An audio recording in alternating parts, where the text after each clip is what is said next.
absolute knowledge of physical ultimate reality is impossible, and it turns out all views about ultimate reality are subjectively value-based, and whatever the individual uses as criteria for determining value. You're conflating two different things, because we've already established, for example, that some things, and we do this, philosophically, they're not dependent upon our senses.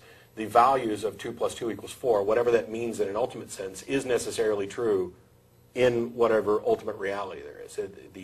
The concept that I have, the addition of, it doesn't matter what numbers or labels you put on it, 1 of this item plus 1 of this item is now 2 of this item, and that is ultimately absolutely true. So it's not true that we can't say anything at all about absolutes with regard to the ultimate reality. The same thing is true with regard to the logical absolutes of identity, non-contradiction, and excluded middle.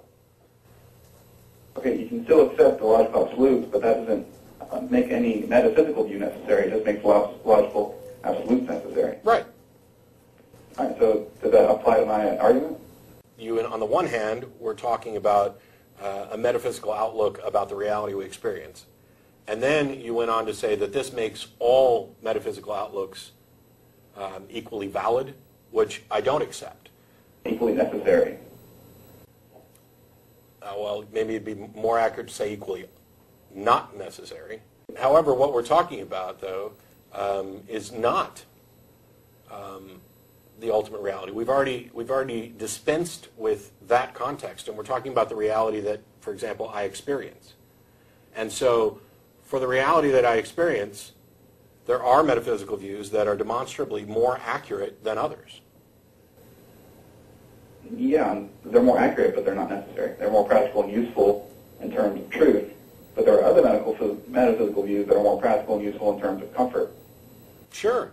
And if you care more about whether or not a belief makes you comfortable than whether or not it's true, that's your prerogative. I would never and could never do that. My only concern is, or my primary concern is whether or not a belief's true, not whether or not it feels good. Right. And a lot of people get this confused with like New Ageism, where they say that all metaphysical views are equally valuable, which that's not true. They're all equally necessary, and that's where they get the kind of confusion with that. Mm-hmm. All right, thanks. Thanks, Mike. Thank you.